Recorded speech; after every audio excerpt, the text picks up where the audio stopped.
Hello everyone, welcome to my channel മാസ്റ്റിക്. ഇതിന്റെ new വീഡിയോയിലേക്ക് എല്ലാവർക്കും സ്വാഗതം. വീഡിയോ ആദ്യമായി കാണുകയാണെങ്കിൽ ഒന്ന് സബ്സ്ക്രൈബ് ചെയ്യണം. അതുപോലെ നോട്ടിഫിക്കേഷൻ വരുന്നതിന് വേണ്ടിയിട്ട് ബെല്ലൈക്കൺ ഒന്ന് പ്രസ് ചെയ്ത് ഓൾ കൊടുക്കണം. വീഡിയോ ഇഷ്ടപ്പെട്ടാൽ ലൈക്ക് ചെയ്യുകയും ഷെയർ ചെയ്യുകയും കമന്റ് ചെയ്യുകയും ഒക്കെ ചെയ്യണം കേട്ടോ. നമുക്ക് ഇന്ന് ക്ലാസ് 10ന്റെ ഒരു ക്വസ്റ്റ്യൻ ആണ് ചെയ്യാൻ പോകുന്നത്. Subbarao started work in 1995 at an annual salary of ₹5,000 and received an increment of ₹200 in each year. In which year did his income reach ₹7,000? Question നിങ്ങൾക്ക് മനസ്സിലായി കാണുമല്ലോ അല്ലേ? സുബ്ബറാവു വർക്ക് സ്റ്റാർട്ട് ചെയ്ത് എത്രയാണ്? 1995 ആണ്. അപ്പൊ അദ്ദേഹത്തിന് കിട്ടിയ സാലറി എന്ന് പറയുന്നത് എത്രയാണ്? 5,000 ആണ്. എന്നിട്ട് എന്താ പറഞ്ഞിരിക്കുന്നത്? And received an increment ₹2,000 each. ഓരോ വർഷവും അദ്ദേഹത്തിന് സാലറിയിൽ 2,000ന്റെ വർധനവ് ഉണ്ടാവുന്നുണ്ട്, അല്ല 200ന്റെ വർധനവ് ഉണ്ടാവുന്നുണ്ട്. In which year did his income reach 7,000? എന്നാൽ അദ്ദേഹത്തിന് 7,000 എന്ന സാലറി ഏത് വർഷമാകുമ്പോഴേക്കായിരിക്കും കംപ്ലീറ്റ് ചെയ്യുന്നത്? ഇതാണ് ക്വസ്റ്റ്യൻ പറഞ്ഞിരിക്കുന്നത്. ആദ്യം നമുക്ക് നോക്കാം. സാലറി സ്റ്റാർട്ട് ചെയ്തത്, സ്റ്റാർട്ടിങ് സാലറി എത്രയാണ് കിട്ടിയിരിക്കുന്നത്? നമുക്ക് 5,000 ആണ് കിട്ടിയിരിക്കുന്നത് അല്ലേ? പിന്നെ എന്താ പറഞ്ഞിരിക്കുന്നത്? Received an increment of ₹200 in each year. ഓരോ വർഷവും 200 വെച്ച് ഇൻക്രിമെന്റ് ഉണ്ടാവുന്ന പറഞ്ഞിരിക്കുന്നത്. അപ്പൊ നമുക്ക് ഫസ്റ്റ് ഇയറിൽ 5,000 ആണെങ്കിൽ സെക്കൻഡ് ഇയർ ആകുമ്പോൾ 5,200 ആവും അല്ലേ?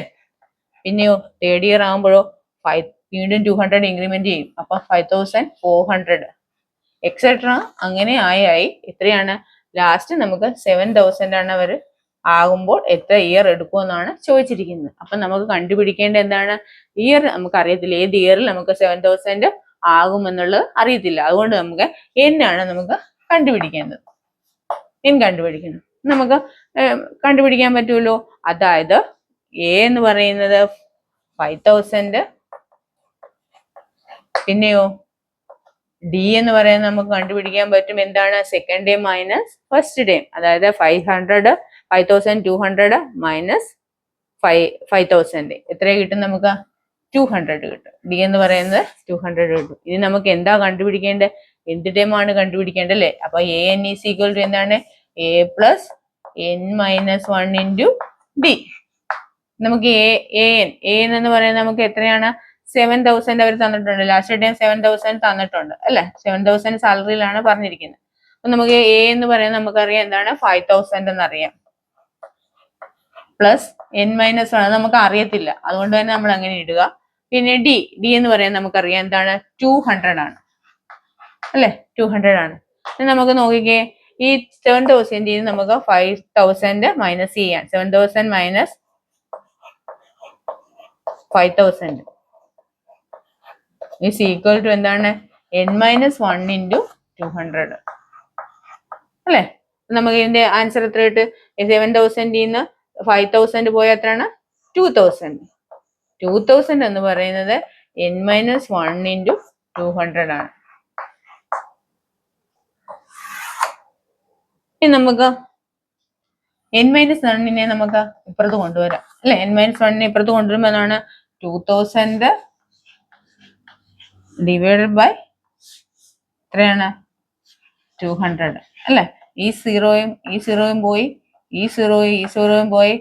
20 ഡിവൈഡഡ് ബൈ 2 എന്ന് പറയുന്നത് എത്രയാ? 10.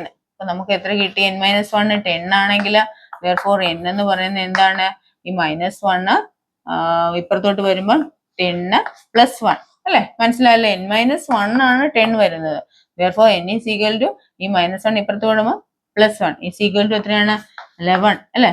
അപ്പം 11 ആണ് നമുക്ക് n എന്ന് പറയുന്നത് കിട്ടിയിരിക്കുന്നത്. അപ്പൊ നമ്മൾ എപ്പോഴാണ് വർക്ക് തുടങ്ങിയത്? 1995 അല്ലെ? 1995 വർക്ക് സ്റ്റാർട്ട് ചെയ്ത് ഇനി എത്ര വർഷം കൂടെ കഴിയുമ്പോഴാണ് പറഞ്ഞിരിക്കുന്നത്? n എത്ര വാല്യൂ കണ്ടുപിടിച്ചിരിക്കുന്നത്? 11 ആണ് കണ്ടുപിടിച്ചിരിക്കുന്നത് അല്ലെ? 11 ആണ് n-ന്റെ വാല്യൂ. അപ്പൊ ഇത് രണ്ടും കൂടെ ആഡ് ചെയ്ത് നോക്കിയാൽ 1995 11 കൂടെ നോക്കിയാൽ 1995 11 5 + 1 6 9 + 1 10 0 0 2 എത്രയാണ്? 2,006 ആവുമ്പോഴത്തേക്കും ഇവർക്ക് ഈ സാലറി എത്രയായിട്ട് വരും? 7,000 ആയിട്ട് കിട്ടും. അതാണ് ക്വസ്റ്റ്യൻ പറഞ്ഞിരിക്കുന്നത്. അപ്പം എത്ര വർഷം എടുക്കണം അവർക്ക്? 11 ഇയേഴ്സ് എടുത്താൽ മാത്രമേ അവർക്ക് ഈ സാലറിയിലോട്ട് 7,000 സാലറിയിലോട്ട് എത്തുകയുള്ളൂ. ഓക്കെ, എല്ലാവർക്കും ഈ ക്വസ്റ്റ്യൻ ആൻസർ ചെയ്ത് മനസ്സിലായല്ലോ. അപ്പം എല്ലാവർക്കും വീഡിയോ ഇഷ്ടപ്പെട്ടു എന്ന് വിശ്വസിക്കുന്നു, അതുപോലെ മനസ്സിലായെന്നും വിശ്വസിക്കുന്നു. വീഡിയോ ഇഷ്ടപ്പെട്ടുവെങ്കിൽ ഒന്ന് ലൈക്ക് ചെയ്യുകയും ഷെയർ ചെയ്യുകയും ഒക്കെ ചെയ്യണം. അതുപോലെ ഇനിയും സബ്സ്ക്രൈബ് ചെയ്യാത്തവർ ആരെങ്കിലും ഉണ്ടെങ്കിൽ നോട്ടിഫിക്കേഷൻ വരുന്നതിന് വേണ്ടി ഒന്ന് സബ്സ്ക്രൈബ് ചെയ്യുകയും ബെല്ലൈക്കൺ പ്രസ് ചെയ്യുകയും ഓൾ കൊടുക്കുകയും ചെയ്യണം കേട്ടോ. വീഡിയോ വാച്ച് ചെയ്ത എല്ലാവർക്കും നന്ദി.